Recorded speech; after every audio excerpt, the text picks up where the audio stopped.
All right, tonight we're about to witness the vice presidential debate between JD Vance and Tim Walz.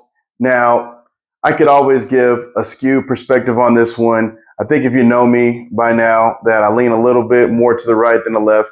Well, tremendously probably more to the right than the left. But just to kind of give some quick predictions and some things to watch for. When it comes to JD, he's got two jobs.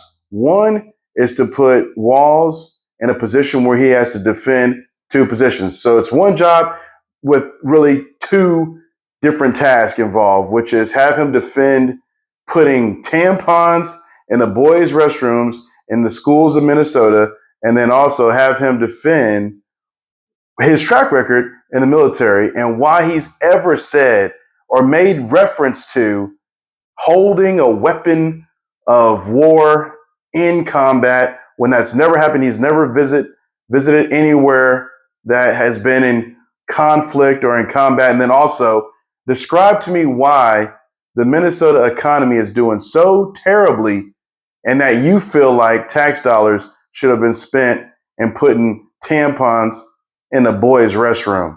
So they try to come out and they try to say that Trump and Vance are weird. It's like now you got to explain to me how you ever said that while trying to normalize tampons in the women's restroom, or excuse me, in the boys' restrooms. So I mean, it's hard enough to even say it without mixing up the genders. So that's really his job tonight is to, a couple of things that I can say he's probably going to do. He's going to look poignant. He's going to look extremely intelligent. He's going to look much younger. So whenever it comes to talking about competency, whenever you talk about passing the torch to a new generation of political figures or leaders in government, right? He's going to check those boxes very easily just from his appearance alone and the way that I anticipate him to speak. So when it comes to putting Tim Walz on defense, he's got a lot to talk about. Those are just two simple positions. And then on the flip side, I think you're going to see Tim. They've already said it.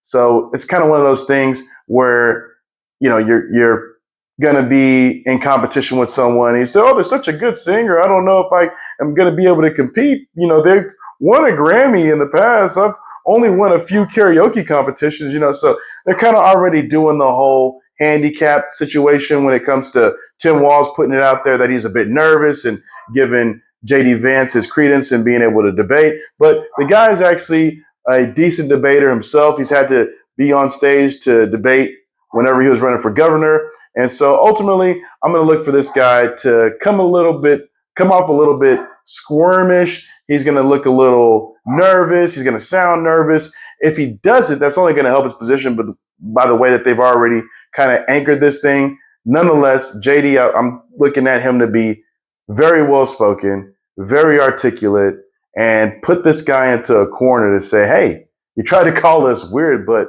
you think that having tampons in the boys' restroom and spending tax dollars to make sure that they're there isn't weird?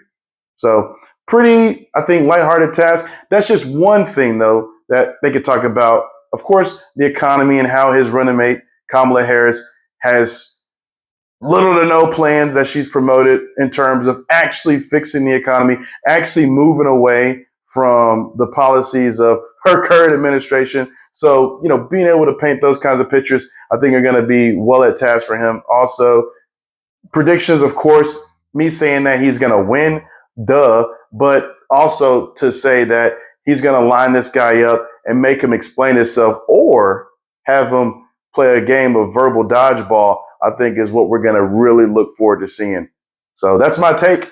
And I hope y'all enjoyed the debate. Thanks for listening. Until next time, take care.